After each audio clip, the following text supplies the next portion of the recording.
So what happens is that if the police they have prima facie case against somebody on the surface of it without trial, right? So in order to comply with the law that says you can't detain somebody more than 24 hours or 48 hours, depending on your location, they'll bring you before a magistrate court. And if the magistrate does not have jurisdiction, the consequential order that must follow is that the person should be remanded in prison custody pending the filing of information in the High Court. That's to say, how do I break it down now? If somebody is charged for an offense and the person is supposed to be brought before a high court, whether a state high court or a federal high court, it's usually filed by the Ministry of Justice, right? And it is called, they'll file what they call information before the Ministry of Justice. So what happens is that they'll bring you before a magistrate court. The magistrate will decline jurisdiction and make an order that you should be sent to prison pending the filing of information by the relevant body, either the Ministry of Justice or as the case may be. So that's what I guess happened, because it looks like it was brought before the magistrate court. And it shouldn't have been brought before the magistrate court, Abi. Simple English. This is a lawyer talking. What do you want to come and tell you? Granot them carry am go, then they say in no get case. How do you operate instead of telling him to bring? He's talking. You're a lawyer from the last time you were on this live. So he's yes. Okay, let me break it down. I'll do my best to break it down. Now, don't break up. You understand? I better break it down. No, that is freeze. You understand? The masses don't get it. So what happened is that it is not when somebody commits an offense, there are certain offenses that you can try in a magistrate court, that a magistrate court can listen to. Let me use trial. A magistrate can listen to the case and deal with the case. More than 10 million naira cannot be heard in a magistrate court. Yes, it depends. Yeah. So it's not just about but now we're talking about this one is a criminal offense. So there are certain offenses that the offense, the law that creates the offense will tell you the court that has the jurisdiction to try it. So if a law creates an offense, right, from the punishment involved, that's one of the ways we're going to know which court has the power. So jurisdiction means power to try, to listen to a case. So sometimes when they have cases that they need to bring before a court, and the court that they need to bring it before is a high court, the process of bringing a matter before a high court is very, very cumbersome. It's difficult. Let me use that simple language. It is very difficult it takes a long process to bring a matter before a high court. So the police, if they detain you and they believe they have a good case against you, right, in order to comply with the constitutional provision that says, by the Constitution, the police does not have the power to detain you beyond 24 hours or 48 hours, depending on the distance of the nearest court.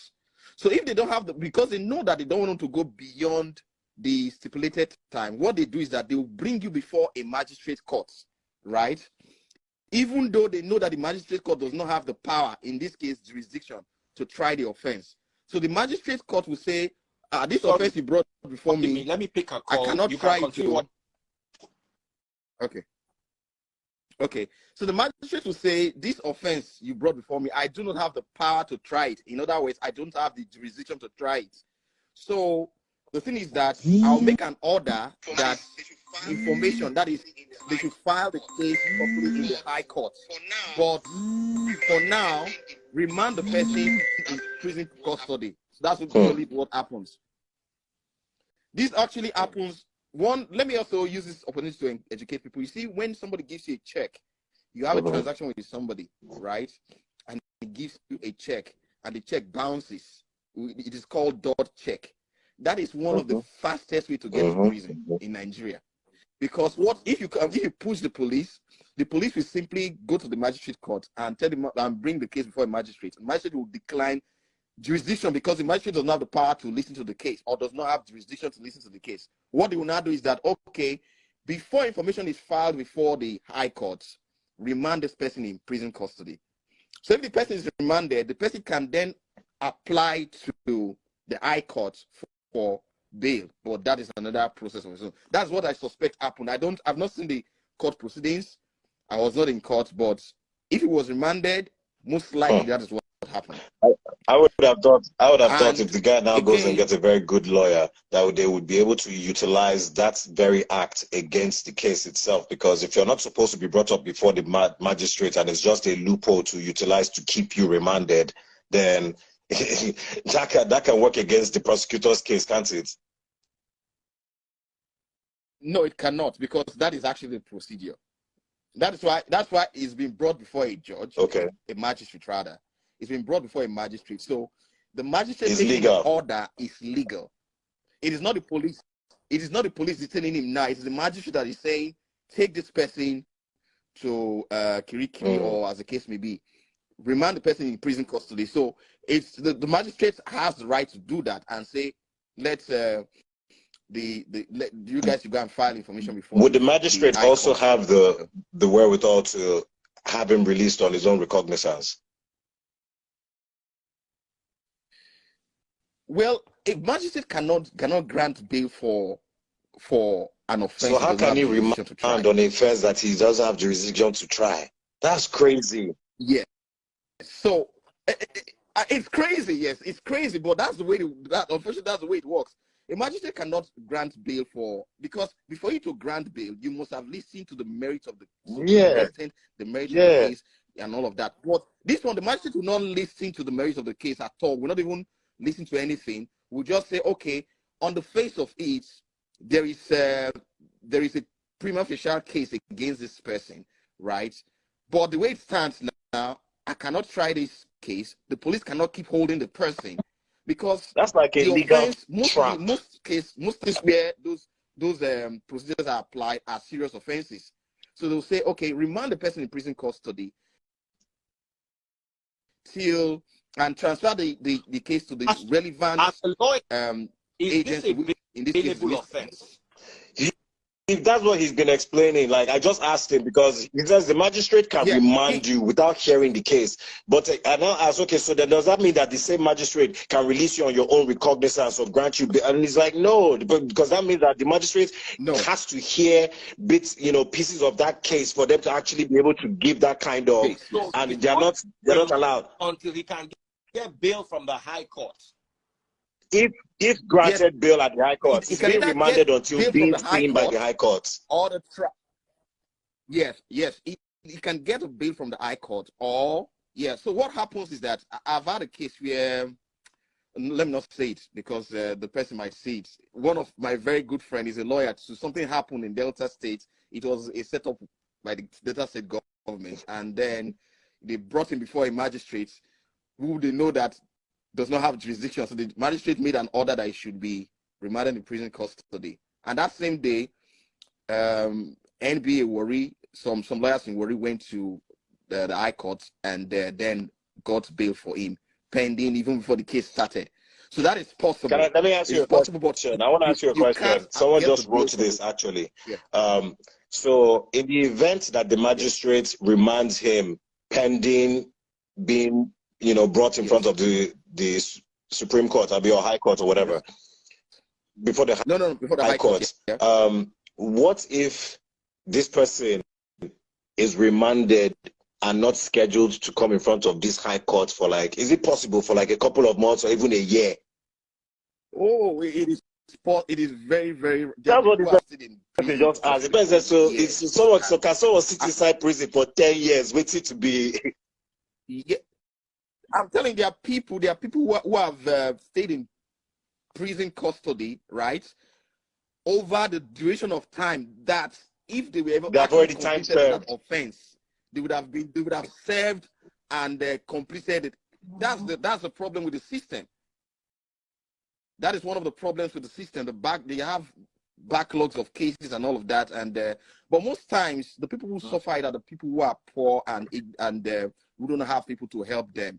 You know, if you are rich and you have money to hire a lawyer and all of that, you know, you can always push things around. But people, some people are just, they don't have the right information, they don't have the money to pursue their case and all of that. It's an unfortunate situation, and that's why you discover that sometimes, once in a while, you see the chief judge of a state goes round prisons, and then see people who have been detained, you know, for sometimes very, very minute, simple offenses and all of that. They've just been in prison all this while. They will just grant them bail and let them go. Time served. They do this.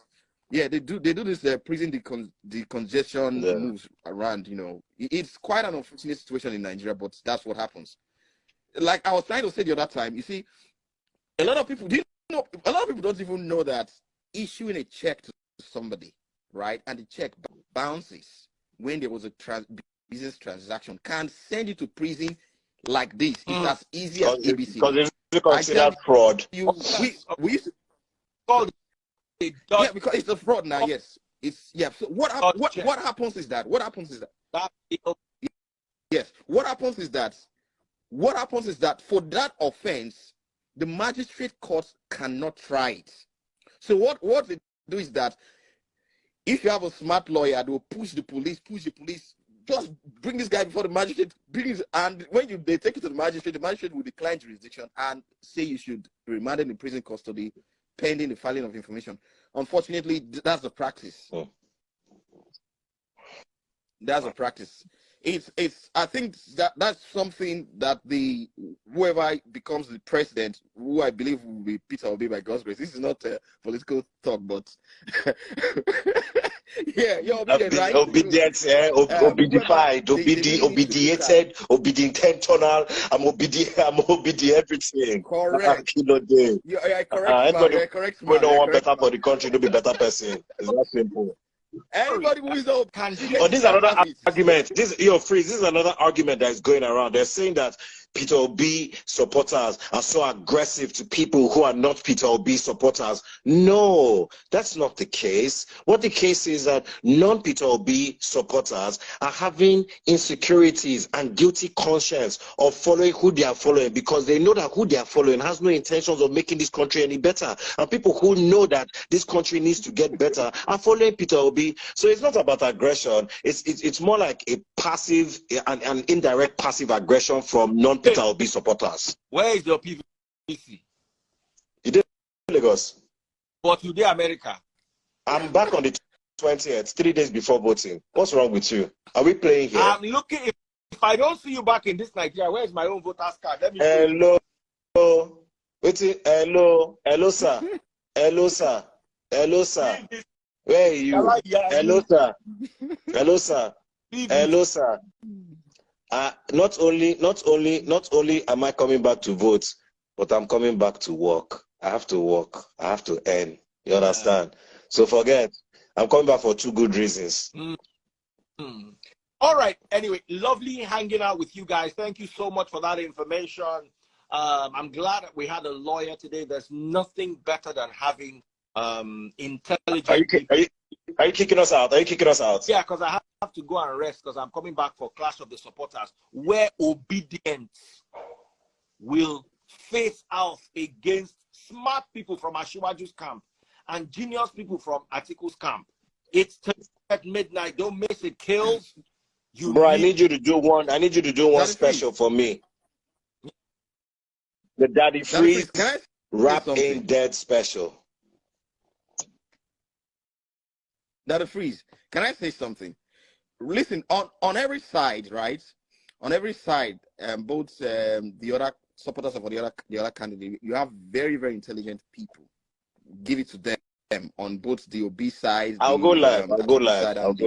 But the only problem is that it is difficult to defend a bad product. You cannot defend the bad product. You cannot defend it. Tonight, Clash of the Supporters live on TikTok. On TikTok, Facebook, and Instagram. Join us live. Take care, guys. Gotta run. Love you. Kill, Baba. All right. Right. I'm going live. I'm going live now because of you. Because of you, Freeze. I'm going live. Ed, we're about to paint the town red, huh? Know what I'm saying? But